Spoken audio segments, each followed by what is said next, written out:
असं म्हणणं आहे की सुनेत्राताईंनी त्यांची भूमिका मांडावी. त्यांनी जसं इंदिरा गांधींनी स्वतःला दुर्गा म्हणून साबित केलं तसं सुनेत्रा पवारांनी साबित करावं. वहिनी साबित करतील, वहिनीनं साबित केलेलंही आहे. परंतु तुम्ही एकीकडे महिलेचा सन्मानाची भाषा बोलायची आणि दुसरीकडे महिलेचा अपमान करायचा, ही दुटप्पी भूमिका काँग्रेस पक्षाने बंद करावी. आज तुम्ही ज्या पद्धतीने एकीकडे म्हणता दुर्गा झाली पाहिजे, त्या दुर्गेचा अपमान करण्याचं काम तुम्ही करताय. मग तुमची जबाबदारी आहे, तुम्ही काँग्रेसचे प्रांत अध्यक्ष म्हणून माफी मागितलीच पाहिजे. यासाठी आम्ही प्रश्न मार्गी लावणार का? लाडकी बहीण असेल, अशा प्रकारचे अनेक 100% सगळे प्रश्न मार्गी लागतील. कुठल्याही प्रश्नाचं तुम्हाला प्रश्न जर विचारायचे असतील तर तुम्ही पत्रकार परिषद घेऊन विचारू शकता. असं एखाद्याला हिनवून तुमचा प्रश्न, ही तुमची संस्कृती आहे का? ही राजकीय संस्कृती आहे. विचारलेल्या प्रश्नावरती हे उत्तर आणि अजितदादांचा मुद्दा असेल किंवा इतर गोष्टी असतील, पक्षाचं जे अर्थ खाते त्यावरती त्या बोलत नाहीत, म्हणून आम्ही अशा पद्धतीचं वक्तव्य. सगळ्या प्रश्नावरती बोलतायत. कदाचित काँग्रेसच्या नेत्यांचे कान बहिरे झाले असतील, काँग्रेसच्या नेत्याचे कान बहिरे झाले असतील, म्हणून कदाचित ऐकू आलं नसेल. सगळ्या प्रश्नाची उत्तरं वहिनीनं त्या दिवशी दिलेली आहेत. एखादी थोडकी जेवढी आपल्याला सोयीची फायद्याची ट्विट काढायचं आणि टाकायचं, ही काँग्रेसची भूमिका. महिलेचा अपमान करण्याची काँग्रेसची भूमिका, महिलेला कमी लेखणे काँग्रेसची भूमिका, हे हर्षवर्धन सपकाळ साहेबांनी या ठिकाणी जाहीर करावं. पत्रकार परिषदेमध्ये उठून ते आतमध्ये गेलेले आहेत,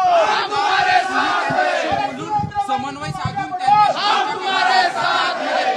आज आम्ही या ठिकाणी त्यांना भेटण्यासाठी आलो. आज आम्ही त्यांना प्रश्न विचारण्यासाठीच आलोय. नेमकी तुमची भूमिका काय हे विचारण्यासाठीच आज आम्ही आलोय. हर्षवर्धन सपकाळ साहेबांनी या ठिकाणी त्यांची भूमिका स्पष्ट करावी, अन्यथा आम्ही या पार्टी कार्यालयातच बसून राहणार आहोत. त्यांनी म्हटलंय की 100% त्यांच्याशी चर्चा करणार. ते चर्चा आम्ही त्यांच्याशी चर्चा करायलाच आलेलो आहे. फक्त आता आम्हाला ते बघायचं ते आमच्याशी चर्चा करतायत की पळून जात ते आहे. असं म्हणतात की धनंजय मुंडे यांना त्यांनी थेट गुंड म्हटलेलं आहे. एका गुंडाने पत्रकारांना झापलं जात होतं, हे लोकशाहीच्या स्तंभाला योग्य नाही. आणि कुठेही झापलेलं नाही. अर्धवट पाहून प्रतिक्रिया देऊ नये. माझं म्हणणं आहे की त्यांनी पूर्ण पत्रकार परिषद पाहावी. वहिनीने विचारलेल्या प्रत्येक प्रश्नाचं उत्तर त्या ठिकाणी दिलेले आहेत. उत्तर दिल्याच्या नंतर अशा पद्धतीची भाषा आहे काँग्रेस पक्षाच्या नेतृत्वाला शोभते का हे त्यांनी सांगावं. एक महत्वाचा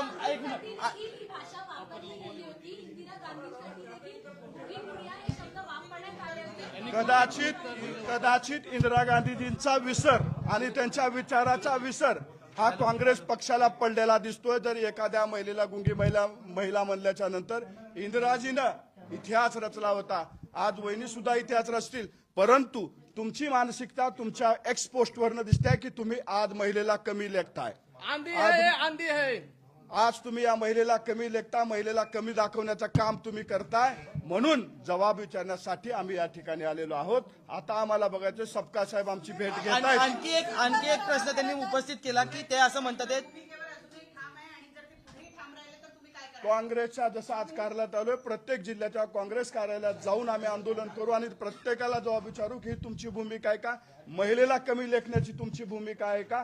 महिलेला असं खालच्या पातळीवर जाऊन एका संविधानिक पदावर बसलेल्या महिलेला अशा पद्धतीचं बोलणं हे योग्य आहे का? आम्ही काँग्रेसच्या पदाधिकाऱ्यांना अजितदादांच्या प्रत्येक वेळी कणखर नेतृत्वाचा आम्ही अनेक वेळा विरोध देखील केला, समर्थन देखील केलं. मात्र सुनेत्रा वहिनींनी देखील असंच आम्हाला गुंडा नाही तर मी दुर्गा आहे हे त्यांनी सिद्ध करून दाखवलं. वहिनीनं अनेक निर्णयावरनं दाखवून दिलेलं, त्यांचं नेतृत्व सिद्ध करून दाखवलेलं. कुणाच्या अशा प्रश्न विचारले म्हणून त्यांचं नेतृत्वाला कुठं दाग लागणार नाही. वहिनी सक्षम आहेत, त्या अजितदादाच्या विचारावरती त्या ठिकाणी काम करतायत. कदाचित त्यांचं जास्त काम पाहून यांच्या पोटामध्ये आग उठले म्हणून अशा पद्धतीचं विधान. हा काही अपशब्द नाही, हा कुठलाही नाहीये असं म्हणतात. केवळ वर्णन आहे, वर्णन आहे असं त्यांचं म्हणणं आहे. अपशब्द नाही असं त्यांना वाटत असेल, गुंगी गुड्या अपशब्द वाटत नसेल तर मला वाटतं कुठेतरी वैचारिक त्यांची पातळी घसरलेली आहे किंवा विचारधारेपासून खूप दूर गेलेले आहेत. मग का तुम्ही गुंगी गुड्या इंदिराजीनं म्हणल्यानंतर त्या काळात आंदोलन केले? इंदिराजींना गुंगी गुड्या म्हणलं म्हणून तुम्ही अनेक भाषणात का बोलता?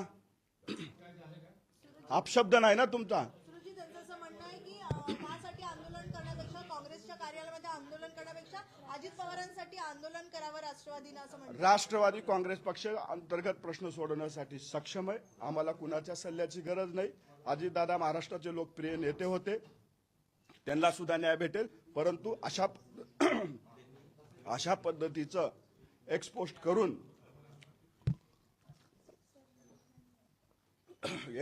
करून जाणीवपूर्वक बदनामी करणे, महिलेला कमी लेखणे हे प्रकार काँग्रेसने थांबवावे. त्यांचं असं म्हणणं आहे की निदर्शने ही विरोधकांनी करायची असतात आणि सत्ताधाऱ्यांनी वास्तविकता मांडायची असते. आम्ही वास्तविकता मांडले आणि सत्ताधारी आंदोलन करतात असं म्हणतात. म्हणजे एक वास्तविकता गोष्ट मांडली